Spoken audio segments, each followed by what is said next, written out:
question is that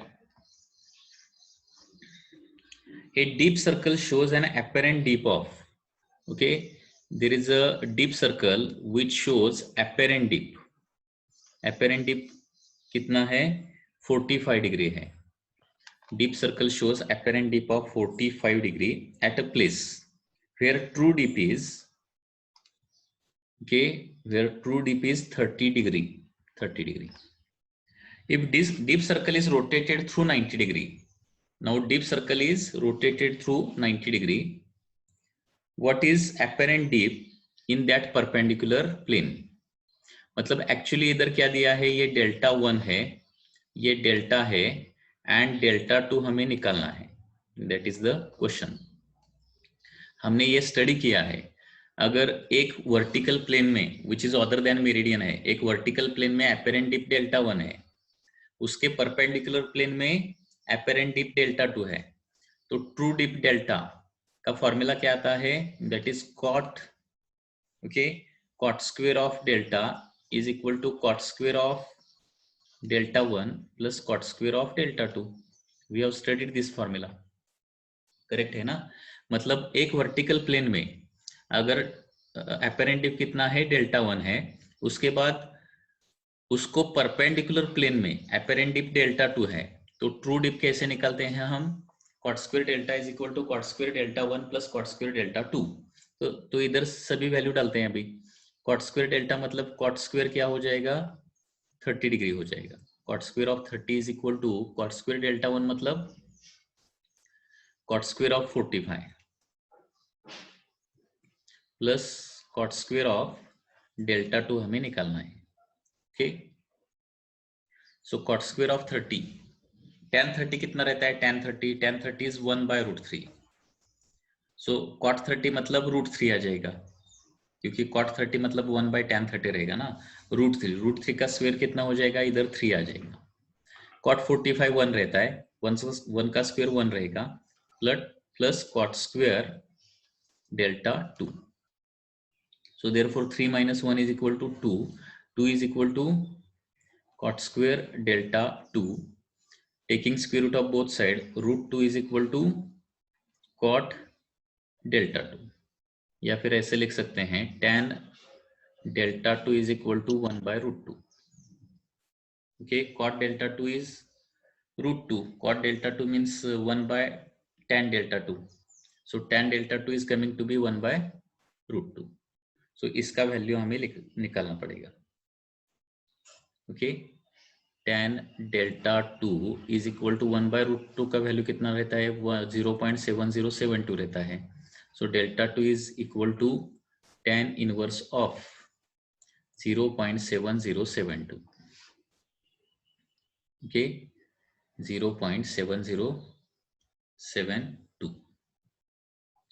So this angle will be less than 45 degree. Less than 45 इतना ही हम guess कर सकते हैं. Otherwise we have to use log table. क्योंकि tan 45 कितना रहता है? 1 रहता है. tan 45 1. So ये तो वैल्यू 1 से कम है. 0.7072 1 से कम है, मतलब 45 से लेस एंगल होगा. सो एक्चुअली निकाला तो 35.2 डिग्री आता है. 35.2 डिग्री.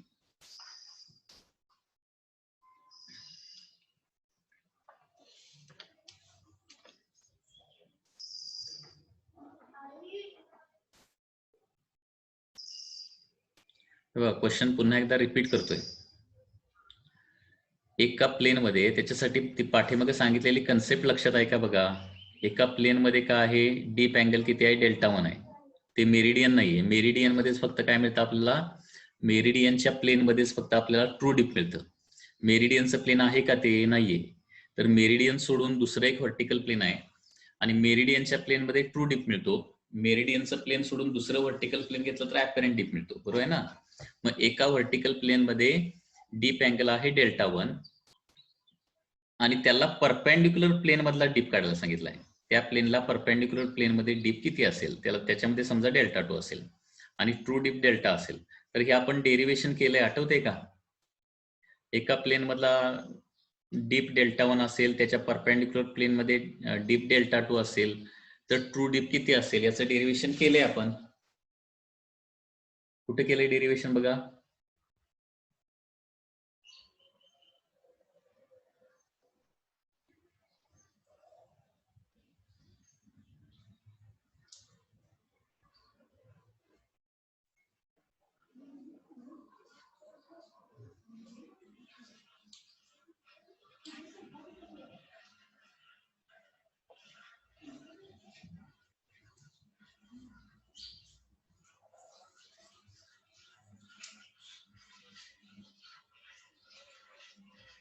हे डेरिव्हेशन केलेलं आहे. जरा पाठीमागचे जरा स्लाइड्स वगैरे बघा सगळे व्यवस्थित. रिव्हिजन करायला पाहिजे. Cot square delta is equal to cot square delta 1 plus cot square delta 2 हे डेरिव्हेशन केले ना आपण. Squaring and adding equation 1 and 2 वगैरे वगैरे सगळं केलेलं आहे. बरोबर आहे ना. इथे क्वेश्चन बघा. In a plane apparent dip angle is delta 1. एका प्लेन मध्ये अपॅरेंट डीप किती आहे? डेल्टा 1 आहे. And in other plane which is perpendicular to first plane. Okay, पहिल्या प्लेनला परपेंडिक्युलर प्लेन मध्ये अपॅरेंट डीप काय आहे? डेल्टा 2 आहे. तर ट्रू डीप किती असेल याचं डेरिव्हेशन ऑलरेडी आपण केलेलं आहे. आणि त्या डेरिव्हेशन नुसार फॉर्म्युला काय येतो? Cot square delta is equal to cot square delta 1 plus cot square delta 2 येतं. हेच या क्वेश्चन मध्ये सांगितलंय की अपॅरेंट डीप आहे 45 डिग्री आणि ट्रू डीप दिलाय 30 डिग्री. आणि पहिल्या प्लेनच्या परपेंडिक्युलर प्लेन मध्ये अपॅरेंट डीप डेल्टा 2 किती असेल असं विचारलंय. मग डेल्टा 1, डेल्टा 2 आणि डेल्टा या तिघांच्या मध्ये रिलेशन काय आहे? Cot square delta is equal to cot square delta 1 plus cot square delta 2. So cot square 30 is equal to cot square 45 plus cot square delta 2. So cot square cot 30 किती असतं? तुमचं maths आहे म्हटल्यावर strong पाहिजे. Cot 30 ची value किती असते? √3 असते. √3 चा स्क्वेअर किती? 3 येणार. Cot 45 1 and cot square delta 2 त्याच्यामुळे काय येणार आहे? 3 - 1 that is equal to 2. So cot delta 2 is √2 and therefore tan delta 2 म्हणजे दोन्ही साईडचा रेसिप्रोकल घ्यावा लागेल. कॉटचं टॅन करायला रेसिप्रोकल घ्यावा लागतो ना. सो टॅन डेल्टा 2 येणार आहे 1/√2.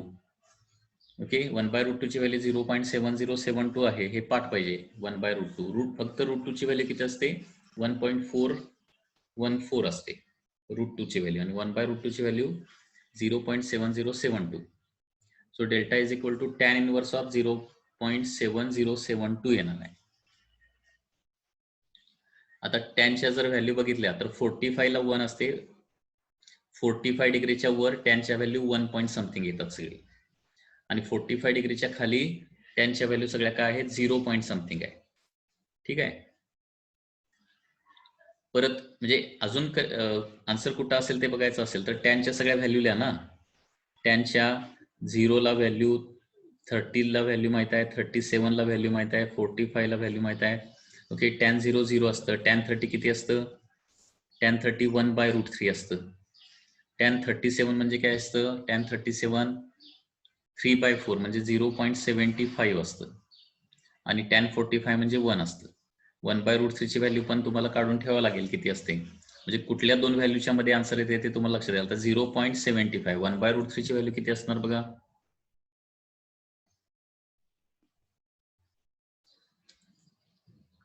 1/√3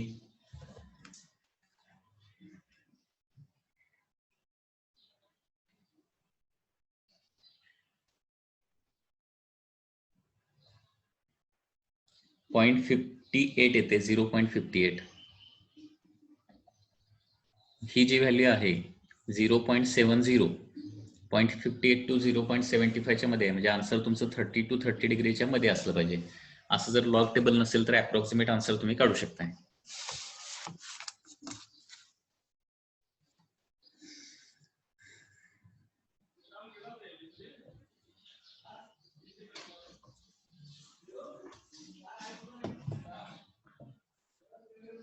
Next question.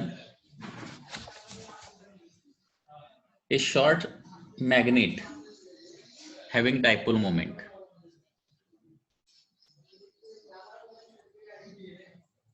There is a short magnet which is having dipole moment of 4 into 10⁻⁻² ampere meter square.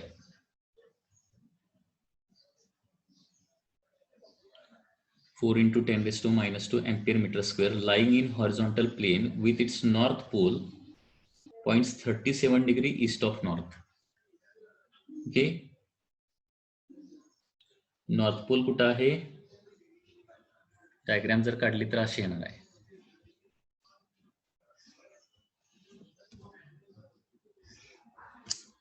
This is north, east, west, south. म्हणजे जे नीडल असणार आहे, नीडल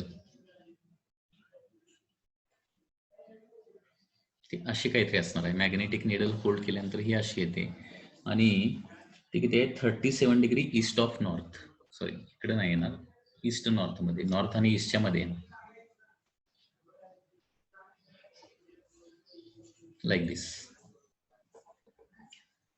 मॅग्नेटिक नीडल जर होल्ड केली तर काय दाखवते? त्याचा नॉर्थ पोल जो आहे, नीडलचा north pole 37 degree east of north, म्हणजे नॉर्थ बरोबर 37 degree. Okay, find the net horizontal field at a point of the magnet 0.1 meter away from it. Okay,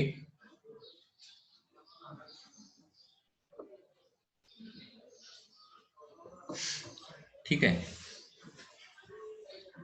हा शॉर्ट मॅग्नेट जो आहे तो एअर मध्ये, क्वेश्चन बघा, लक्षात घ्या काय आहे. हा एक शॉर्ट मॅग्नेट आहे लाईक दिस. हा जो दाखवलेला रेड कलर न दाखवलेलाच बार मॅग्नेट आहे, छोटासा बार मॅग्नेट आहे. आणि परत डायग्राम जर खाली काढायचे झाले तर डायग्राम ही अशी होणार आहे.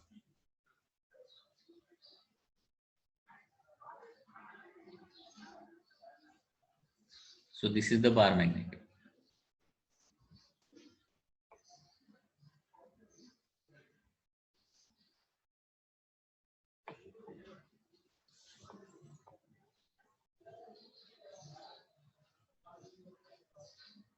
आणि हा असा ठेवलेला आहे 37 डिग्री ईस्ट ऑफ नॉर्थला ठेवलेला आहे, असा या अँगल मध्ये ठेवला आहे.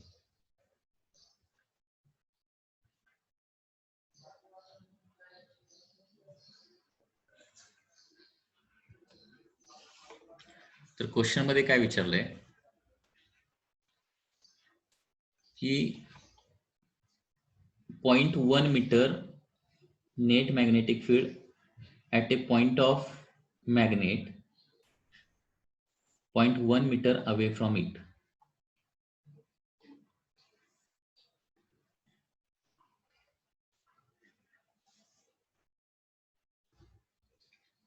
हा जो बार मॅग्नेट आहे त्याचा नॉर्थ पोल असा आहे, नॉर्थ आणि साऊथ पोल. नॉर्थ पोल जो आहे तो 37 डिग्री इथं दाखवलेला अँगल आहे, 37 डिग्री ईस्ट ऑफ नॉर्थ असं दिलेलं आहे, east of north. Find the net horizontal field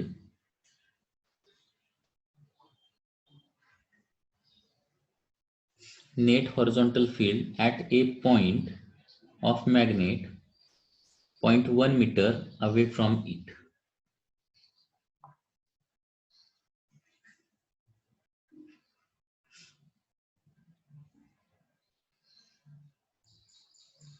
.1 metre away from it, पण कुणीकडे काढायचं ते दिलेलंच नाही. 0.1 मीटर, ठीक आहे.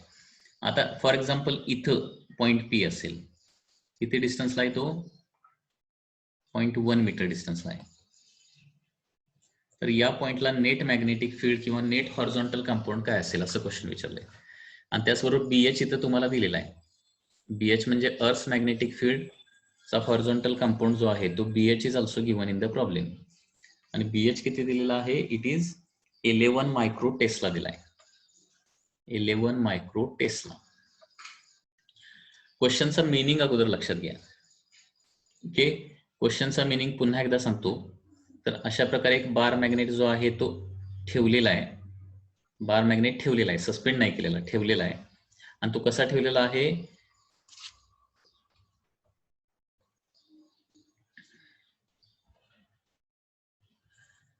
So that this angle is 37 degree, 37 degree मध्ये ठेवलेला आहे. आणि या पॉइंटचं रिझल्टंट मॅग्नेटिक फील्ड किंवा फक्त हॉरिझॉन्टल कंपाऊंड, या पॉइंटला नेट हॉरिझॉन्टल कंपाऊंड किती असेल असं विचारलंय. हा पॉइंट इथं पण घेऊ शकतो किंवा इथं पण कुठेही घेऊ शकतो. एका पॉइंटचं काढून सांगतो, दुसऱ्या पॉइंटचं तुम्ही काढा. पी पॉइंटचं मी काढतो क्यू पॉईंटचं, तुम्हाला होमवर्क म्हणून असेल, क्यू पॉईंटचं तुम्ही काढायचं आहे. ठीक आहे. तर पी हा जो पॉईंट आहे तो किती डिस्टन्सला आहे? 0.1 मीटरला. इथे डिस्टन्स दिलंय बघा, 0.1 मीटर. तर या पॉइंटला magnetic field, net horizontal magnetic field किती असणार आहे? तर या पॉइंटला बीएच तर असणारच आहे. बीएच कसं असतं? साऊथ टू नॉर्थ असं असणार ना. या पॉइंटला बीएच तर डेफिनेटली असणारच आहे, लक्षात घ्या. सो BH will be definitely there. इथं या पद्धतीने हे बीएच असणार. ठीक आहे. आता या छोट्याशा बार मॅग्नेटमुळे, ज्याचं डायपोल मुवमेंट किती आहे? 4 × 10⁻², याच्यामुळे इथं या डायरेक्शन मॅग्नेटिक फील्ड किती प्रोड्यूस होते ते अगोदर काढावं लागेल आपल्याला, इन दिस डायरेक्शन. ठीक आहे. कसं काढावं लागेल? आता नेहमी लक्षात घ्या, एखादा मॅग्नेट तिरका असेल तर काय करायचे? त्याचे दोन कंपाऊंड काढायचे. हा नॉर्थ पोल इकडे आहे ना त्याचा, आणि साऊथ पोल इकडे आहे. डायपोल मोमेंट कसं असणार? असं असणार. Dipole moment is in this direction.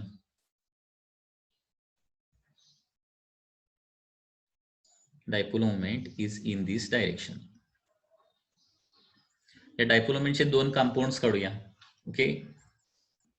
एक येणार आहे व्हर्टिकल कंपोनंट आणि दुसरा येणार आहे हॉरिझॉन्टल कंपोनंट. व्हर्टिकल कंपोनंट असा येणार, दिस is the vertical component.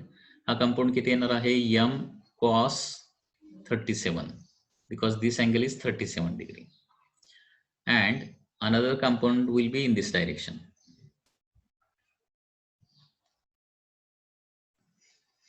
Okay, that is m sin 37. Okay. म्हणजे थोडक्यात m चे काय झालेले आहेत? आता दोन मॅग्नेट तयार झाले. एक m cos 37 चा एक मॅग्नेट, जो काय असणार आहे? या नॉर्थ साऊथ डायरेक्शन असणार आहे, आणि दुसरा m sin 37 चा मॅग्नेट, जो ईस्ट वेस्ट डायरेक्शन मध्ये असणार आहे. तर आता काय करूया? पी पॉइंटला m cos 37 मुळे मॅग्नेटिक फील्ड किती प्रोड्यूस होणार ते काढू शकतोय, आणि पी पॉइंटला m sin 37 मुळे किती मॅग्नेटिक फील्ड प्रोड्यूस होणार ते काढू शकतोय. ओके. तर ते कसं काढणार बघा.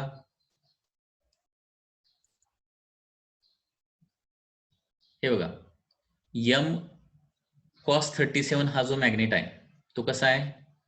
नॉर्थ साऊथ डायरेक्शन ना. हा कंपाऊंड आहे, लक्षात घ्या. दिस इज द एरो दाखवलाय बघा, या डायरेक्शन येणार तो, आणि त्याच्या ऍक्सिसवर पॉईंट पी असल्यासारखं झालं, ऍक्सिसवर. आणि magnetic field on the axis कसं असतं? Magnetic field on the axis, त्याचा फॉर्म्युला पाठ पाहिजे, μ0/4π2m/r³ असतं. ठीक आहे. आणि महत्वाचे म्हणजे त्याची डायरेक्शन देखील महत्वाचे आहे.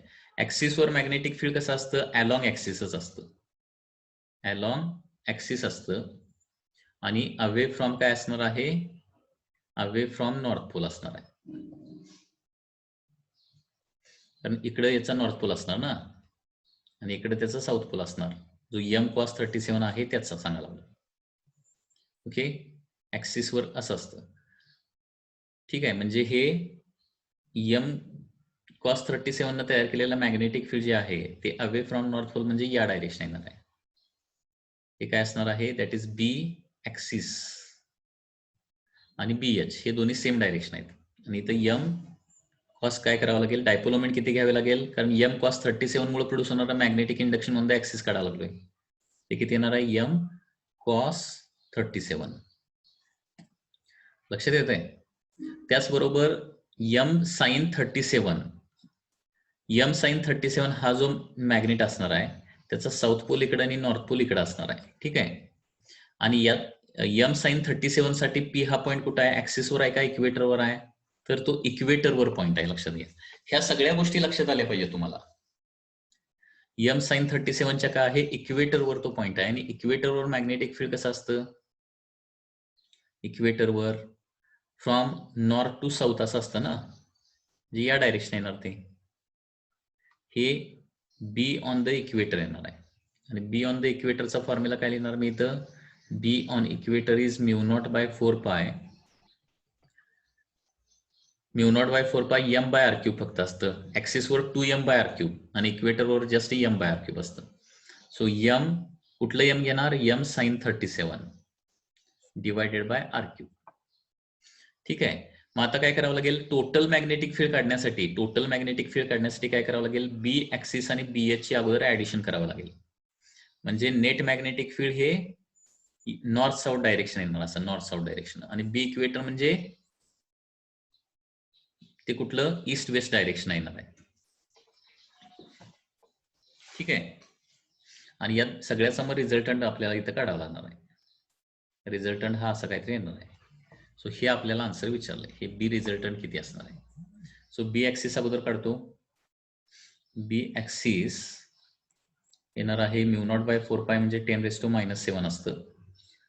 2m m किती आहे 4 × 10⁻². त्याला 2 न मल्टिप्लाय करून डायरेक्टली लिहितो इथं. किती 8 × 10⁻². cos 37 is 4/5 divided by r³ r किती आहे r इज 0.1 मीन्स 10⁻⁻1 याचा क्यूब म्हणजे 10⁻³ होणार आहे. So B on the axis, be on axis किती येणार बघा 32 डिवायडेड बाय 5 किंवा 4/5 म्हणजे 0.8 ना 0.8 × 8 म्हणजे 6.4 होणार आहे. 6.4 × 10⁻⁻ किती होणार -6 टेस्ला किंवा 6.4 मायक्रो टेस्ला म्हणू शकतो. हे बी ऍक्सिस. आता बी ऍक्सिस आणि BH हे सेम डायरेक्शन आहेत ना. टोटल इथं किती होणार हा व्हर्टिकल कंपाऊंड किती येणार या दोघांचा 6.4 प्लस BH किती आहे 11 मायक्रो टेस्ला 11 म्हणजे टोटल किती झालं 17.4 मायक्रो टेस्ला झालं 17.4 मायक्रो टेस्ला. आता हे बी इक्वेटर किती येते ते काढूया. बी equator is 10⁻⁷. m is 4 × 10⁻². sin 37 is 3/5 divided by r³ is 10⁻⁻3. So B equator is coming to be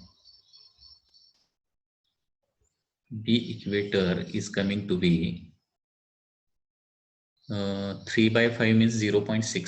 0.6 into 4 म्हणजे 2.4 into 10⁻⁻, इथे येणार -6 once again. That is 2.4 micro Tesla. Okay 2.4 micro Tesla. आता रिझल्टंट मॅग्नेटिक फील्ड म्हणजे काय येणार आहे 17.4 जे आहे ते या डायरेक्शन आहे आणि 2.4 या डायरेक्शन आहे. सो रिझल्टंट बी काढण्यासाठी काय करावं लागेल square root of 6 that is 17.4 square plus 2.4 square करावा लागेल. पायथागोरस थेरम यूज करावा लागणार आहे. So resultant magnetic field is coming to be 17.4 square plus 2.4 square. So it is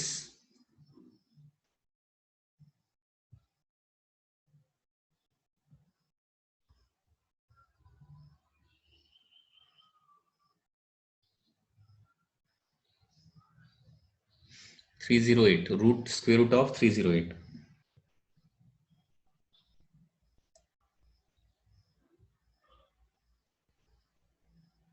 .56 micro Tesla. So this will be the answer.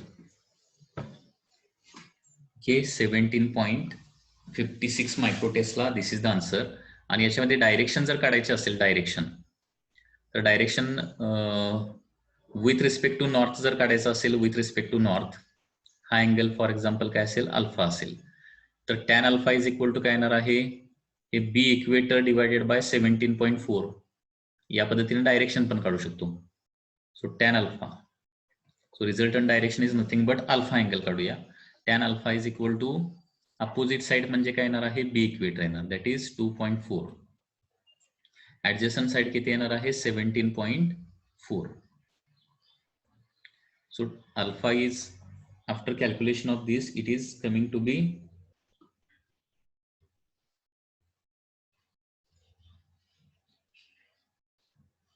7 degree 7.9 degree with north. Okay, 7.9 degree with respect to north. So final direction is 7.9 degree south that is west of north येणार आहे, कारण इकडे waste आहे ना तुमचं, geographic waste इकडे east आहे. हा प्रॉब्लेम लक्षात आला का? या प्रॉब्लेम मध्ये काय डाऊट असेल तर विचारा जरा.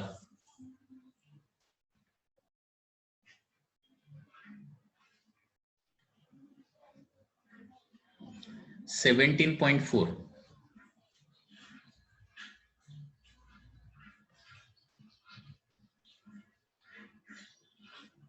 हे बघा, पुन्हा एकदा सांगतो, हा मॅग्नेट आहे. ओके, हा मॅग्नेट तिरका आहे, पहिली गोष्ट. बरोबर,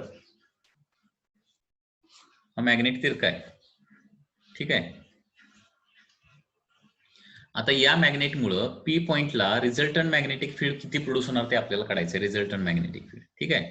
आता या मॅग्नेटमुळं इकडे काहीतरी मॅग्नेटिक फील्ड तयार होणार, फॉर एक्झाम्पल ते बी इक्वेटर असणार आहे, आणि इकडे काहीतरी मॅग्नेटिक फील्ड प्रोड्यूस होणार, ते बी ऍक्सिस असणार आहे. हे बी ऍक्सिस आणि बी इक्वेटर अगोदर आपण काढलं, आणि त्याचबरोबर अर्थचं मॅग्नेटिक फील्ड पण क्वेश्चन मध्ये दिलंय, बीएच दिलंय ना.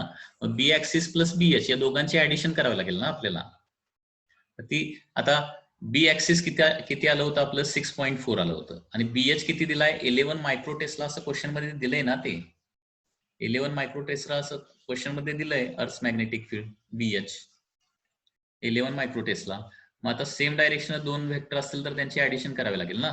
सो 6.4 हे बी ऍक्सिस आलं, प्लस 11 म्हणजे काय होणार आहे, 17.4 येणार. 11 plus 6 17.4, that is the answer.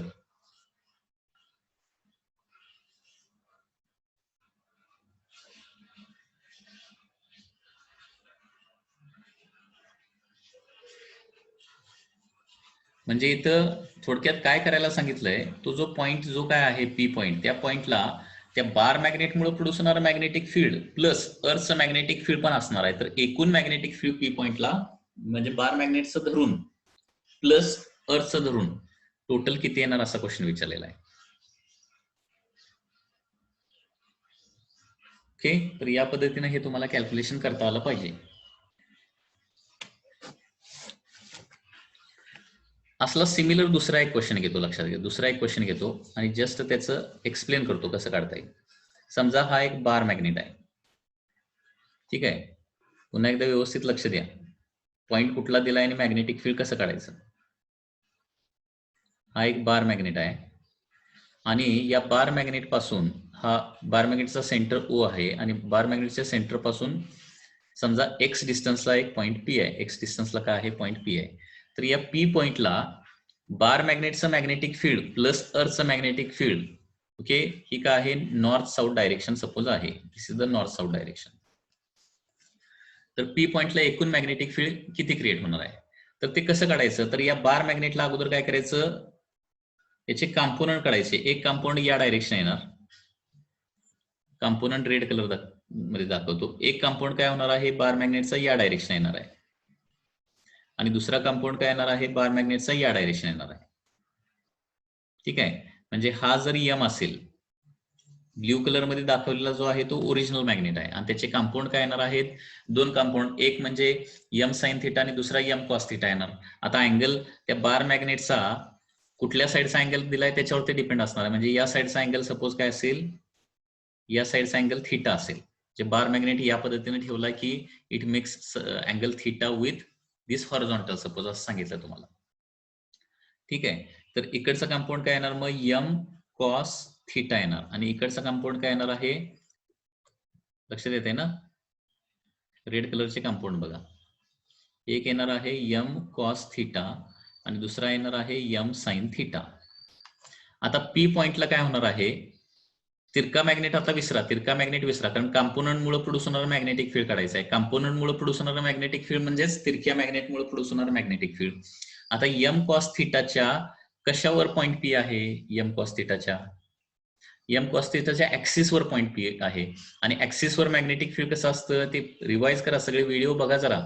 Axis वर कसं असतं, along the axis away from north असतं. हे झालं B on the axis of M cos theta.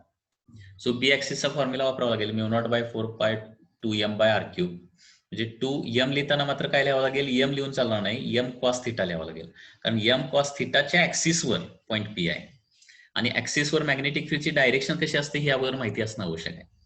त्याच्यानंतर एम साइन थिटा हा रेड कलरचा जो बार मॅग्नेट आता कंपाऊंड जो दिसतोय त्याच्या इक्वेटरवर पॉइंट पी आहे ना, आणि इक्वेटरवर मॅग्नेटिक फील्ड कसं असतं, इक्वेटरवर डायरेक्शन माहिती पाहिजे, ते तर पार्ट महत्वाचा आहे. ओके, कुठल्याही मॅग्नेटच्या इक्वेटरवर magnetic field parallel to axis असतं अँड नॉर्थ टू साऊथ असं असतं, north to south, north to south. म्हणजे ते बार मॅग्नेट मध्ये नॉर्थ पोल आणि साऊथ पोल कुठे आहे त्याच्यावरती डिपेंड असणार आहे. इथं नॉर्थ आणि इथं साऊथ असेल तर एम साइन थिटा मध्ये इथं नॉर्थ आणि इथं साऊथ असणार आहे. इकडे नॉर्थ आणि इकडे साऊथ जर दिलेलं असेल तर काय होणार, मग कंपाऊंड मध्ये इकडे नॉर्थ आणि वर साऊथ येईल, असं पण येऊ शकते, लक्षात घ्या. बार मॅग्नेटचा नॉर्थ आणि साऊथ पोल कुठं आहे बघा, डायरेक्शन नॉर्थ आणि साऊथ बघायचं नाही, बार मॅग्नेटचा नॉर्थ आणि साऊथ कुठं आहे बघायचं. तर बार मॅग्नेटचा नॉर्थ पोल जो आहे तो वर आहे आणि साऊथ पोल खाली आहे. तर इक्वेटरवर डायरेक्शन कशी असते, अलॉंग दी ऍक्सिस असते, सॉरी अलॉंग द ऍक्सिस नव्हे, पॅरलल टू ऍक्सिस असते, आणि नॉर्थ पोल कडून साऊथ पोल कडं अशी पॅरलल डायरेक्शन असणार आहे. ठीक आहे, हे झालं magnetic induction on the equator of B sine theta. मग इथं फॉर्म्युला बी इक्वेटर काढण्यासाठी, बी ऍक्सिस काढण्यासाठी काय फॉर्म्युला वापरणार, mu nought bye 4 pi 2m cos theta divided by R cube. आणि बी इक्वेटरचा फॉर्म्युला काय वापरणार, mu nought bye 4 pi m sine theta divided by R cube. चला, आता त्याचबरोबर बीएच पण इथं आहे. बीएच कसं असतं, from south, geographic south to geographic north, हे बीएच पण दाखवावं लागेल मला इथं. आता तिसरं आता बीएच येणार आहे, बीएच ते पण क्वेश्चन मध्ये दिलंय. आता total magnetic field at point O काढण्यासाठी बीएच आणि बी इक्वेटर कसे आहेत, अपोजिट आहेत. मग या दोघांचं काय करावं लागेल, मला सबट्रॅक्शन करावं लागेल. प्रिव्हियस प्रॉब्लेम मध्ये काय होत होतं, बीएच आणि बी ऍक्सिस सेम डायरेक्शन येत होते, म्हणून त्यांचं ऍडिशन केलं मी. आता बीएच आणि बी इक्वेटर अपोजिट आहेत, मग त्यांचं सबट्रॅक्शन करावं लागेल. सबट्रॅक्शन केलं तर या डायरेक्शन एक कंपोनंट मिळणार मला, आणि बी ऍक्सिस तर ऍज इट इज राहणारच आहे. मग दोघांचा रिझल्टंट फायनली मला इथं काढावं लागणार, असं ते येणार आहे. लक्षात आलं. म्हणजे एखादा बार मॅग्नेटचं तिरका ठेवलेला असेल आणि तिरक्या मॅग्नेट पासून एका सर्टन पॉइंटचं मॅग्नेटिक फील्ड काढायचं असेल तर काय करावं लागेल तुम्हाला, अगोदर त्या बार मॅग्नेटला कंपोनंट मध्ये डिवाइड करावं लागेल. कंपोनंट मध्ये डिवाइड केल्यानंतर कुठल्या कंपोनंटच्या ऍक्सिसवर तो पॉइंट पी आहे किंवा कुठल्या कंपोनंटच्या इक्वेटरवर तो पॉइंट पी आहे, त्याच्यानुसार तुम्हाला फॉर्म्युला वापरावा लागेल. आणि मॅग्नेटिक इंडक्शनची सगळ्यात महत्वाची गोष्ट म्हणजे डायरेक्शन कशी असते हे पाठ पाहिजे. मॅग्नेटिक इंडक्शनची डायरेक्शन कशी असते हे पाठ पाहिजे, त्याच्यानुसार तुमचं कॅल्क्युलेशन होणार आहे.